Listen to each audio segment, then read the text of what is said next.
কিছু ক্ষতি হয়ে গেলে তখন কে রিস্কটা কে নেবে? তো সেই জন্য সবাই কেমন আছো? আমি ঘুম থেকে উঠলাম সকালবেলায়। এখন পাপা স্কুলে চলে গেছে, ছেলে স্কুলে চলে গেছে, পাপা স্কুলে চলে গেছে। আর একটা একটা রুটি বানিয়ে দিয়েছি ওর বাবাকে একটা, ছেলেকে একটা, আর আমি এখন রুটি বানাচ্ছি। এই যে দেখো আমি রুটি বানাচ্ছি, আমার রুটি হয়ে গেছে। দুটো রুটি আমার বানিয়েছি। তো ছেলে এখন দিদার বাড়ি যাবে, তার জন্য ওখানে খাওয়া দাওয়া করবে, তার জন্য একটাই খেয়ে গেছে। সকাল সকাল না, এখন প্রায় বাজে 6:30 থেকে 7টা। আমার সাথে কে কে ডিস্টার্ব করতে আসছে এখানে দেখো, এখানে কে কে আমার সাথে ডিস্টার্ব করতে আসছে টুকটুকি, দাঁড়াও দেখাচ্ছি, দাঁড়াও। কেন ডিস্টার্ব করতে আসছে আমাকে? ডিস্টার্ব করতে আসছে কেন এই ঘরে? উঠুন উঠুন, এই দেখো দুটো আসছে, দুজন, দেখেছো? ই খাওয়া খুঁজতে আসছে ওরা। আমের চোখলা খুব ভালো করে খাইতে জানে, একদম পুরো পরিষ্কার করে খায়। আমের চোখলা একদম পরিষ্কার করে খাবে, দেখো, দেখে যাও। রুটি দিলে রুটিও খায় না। ঘরবাড়ির অবস্থা, বৃষ্টিতে ঘরবাড়ির অবস্থা একদম নেই, কি হয়ে গেছে দেখাচ্ছি। এই যে দেখো উঠানের অবস্থা, এই অবস্থা হয়ে গেছে পিছল। আর এদিকে আমাদের বাইরে ছাগলটা বসে আছে, মানে বাচ্চাগুলোর মা, এই দেখো একা একা বসে আছে। চলো তোমাদের বাইরের মুহূর্তটা দেখাই, সুন্দর একটা মুহূর্ত। গাড্ডায় কত জল হয়ে আছে। এইসব গাছগুলো কালকে এগুলো ওঠানো হয়েছে, এই গাছগুলো অনেক বড় হয়ে গেছিলো, তার জন্য এইসব গাছগুলো ওঠানো হয়েছে কালকে এই জায়গার থেকে। আর এখানে একটা গাছ আছে যেটা কৃষ্ণচূড়া গাছ, এই গাছটা 14 বার গরুটা খেয়ে যায়, মানে এত কষ্ট করে নিয়ে লাগানো হয়েছে, তবুও এই গাছটা কি জানি না এতবার যে গরুগুলো জ্বালায়। এখানে ছোট মোটো একটা ভাত করলার গাছ আছে, ভাত করলা গাছ, এই যে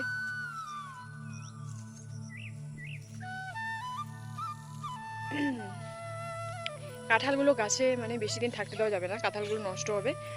পেকে গেলে সব একবারে পেকে যায়, আর এভাবে নষ্ট হয় অনেক কাঁঠাল। তো কাঁঠালগুলো বিক্রি করতে হবে, এর জন্য আজকে লোক ডেকেছি, কি হয় দেখি।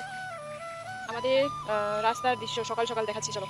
রাস্তায় কিছু জিনিস পাতা রয়েছে, এগুলো আমাদের বাড়ির সামনে একটা কাকা আছে, এগুলো মানে বিয়ে অনুষ্ঠান যেটাই হোক না কেন, এইসবে মানে অনুষ্ঠানে জিনিস দেওয়া দিয়ে করে।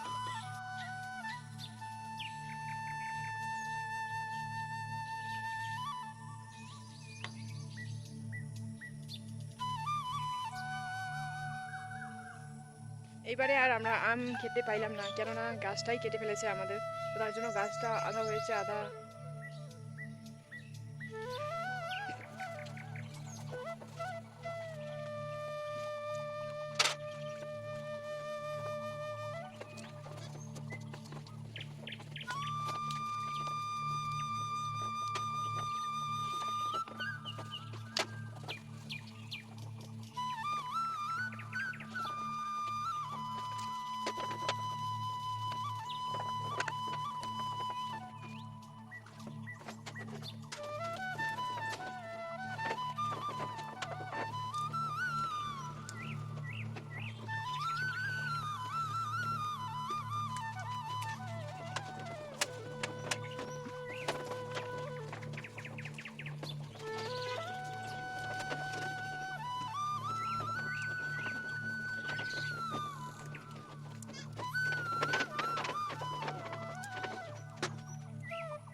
চান টান করে পুজো করলাম, পুজো করার পরে এখন যাচ্ছি স্কুলে। একটা বাচ্চা খুব ডিস্টার্ব করছে আমার ছেলেটাকে, মানে এত ডিস্টার্ব করছে করার মতো না, আমাকে খুব রাগ হয় শুনলে পরে। যেহেতু কেউ চায় না কারো সন্তানের কিছু ক্ষতি হোক, আজকে একটা মায়ের জন্য কালকে একটা চোখ কানা হয়ে যেতে পারে, কিছু একটা হতেই পারে না, বলা যায় না। কেননা আজকাল অনেক ঘটনাই শুনি, স্কুলে অনেক ঘটনাই হয়। তো বাচ্চাটাকে খুব ডিস্টার্ব করছে আমার, তার জন্য আমি এখন স্কুলে যাচ্ছি, দেখি আমি ওর মাকে ধরবো গিয়ে, যে তোমার বাচ্চা কেন মারছে, তুমি কেন শাসন করছো না। আমি ওকে বলছি, তবুও মানে ওর মাকে ওর বোনকে আমি বলছি, ঠিক আছে, স্কুলে ম্যাডামকেও বলছি, কোনো দিকে কিছু হচ্ছে না। আমাকে এরকম রাগ উঠছে যে আমি ওই স্কুল থেকে ওকে আমি ফিরিয়ে নিয়ে আসবো, দরকার নেই ওই স্কুলে পড়ার জন্য। কেননা কিছু ক্ষতি হয়ে গেলে তখন কে রিস্কটা কে নেবে? তো সেই জন্য এখন স্কুলে যাচ্ছি। আর কাপড় ধুতে পারলাম না, চান করেছি শুধু। এখন ঘরের কাজগুলো করে চান করলাম, চান করে পুজো করলাম, পুজো করে নিয়ে তারপরে এখন এই যে কিছু খাইনি, এখন এই যে রুটি আছে, রুটি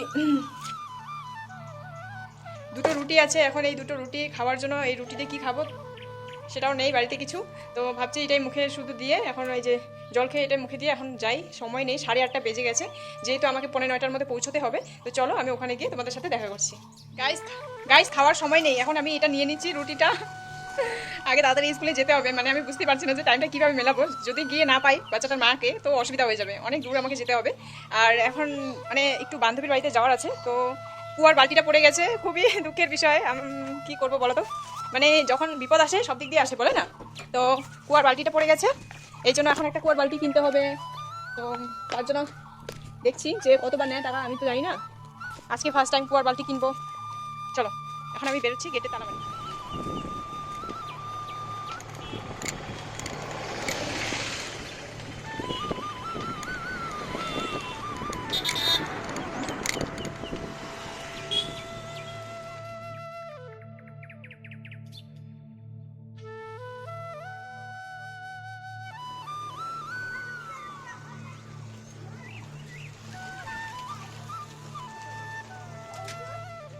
বর্তমান আমি আছি আমার বান্ধবীর বৌদির বাড়িতে।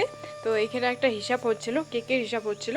তো কেক সেল করছে আমার বান্ধবীজন, তার জন্য আমি এখানে একটু বান্ধবীর সাথে এখানে আসছি। স্কুলের ব্যাপারটা হচ্ছিল যে স্কুলে গিয়ে আলোচনা হলো যে বাচ্চাটাকে একটু ডিস্টার্ব হচ্ছিল বা এইসব নিয়ে আমি কমপ্লেন, মানে ম্যাডামকে নিয়ে একসাথে সবাই মিলে একটু ঝামেলা হচ্ছিল। তো বর্তমান এখন এই ডিসকাস সব শেষ হয়ে গেছে, আর আমি বান্ধবীর বাড়িতে চলে আসছিলাম। তো বান্ধবীর বাড়িতে রেস্ট টেস্ট করে নিয়ে তারপরে আবার যেতে হবে স্কুলে আনতে বাচ্চাটাকে। তো স্কুল থেকে যখন আনতে যাব তো তখন আমি একটা কুয়ার বালতি কিনে নিয়ে যাব। কুয়ার বালতিটা আমার নষ্ট হয়ে গেছে, আর কুয়ার বালতিটা নিয়ে তারপরে আজকে আমি আবার চলে গেছিলাম একটু আমাদের এইখানটায়। দেখো কত সুন্দর একটা ভিউ, সেটা হচ্ছে আমাদের বাড়ির সামনে। তোমরা যদি কখনো আমাদের বাড়িতে আসো তো আমি এই জায়গায় তোমাদেরকে ঘুরতে নিয়ে যাব। কত একটা সুন্দর জায়গা, দেখো কত শান্তির জায়গা, খুব সুন্দর একটা ভিডিও বানানোর প্লেস। আমাকে জায়গাটা ভীষণ ভালো লেগেছে, তোমরা যদি আসো তোমরাও দেখতে পাবে। চলো আজকের জন্য আমার ভিডিওটা এতখানি থাকবে, আমি আসছি নেক্সট ব্লগে। ব্লগটা বেশি একটা কিছু এডিট করলাম না, কেননা আমার মনটা ভেঙে যায় এই যে ব্লগগুলো যদি খুব বেশি একটু ভিউজ না হয় না, তো আমি এত কষ্ট করে ব্লগগুলোর মধ্যে সময় নষ্ট করে ব্লগ বানাই, তো ভিউজ না হলে খুব খারাপ লাগে।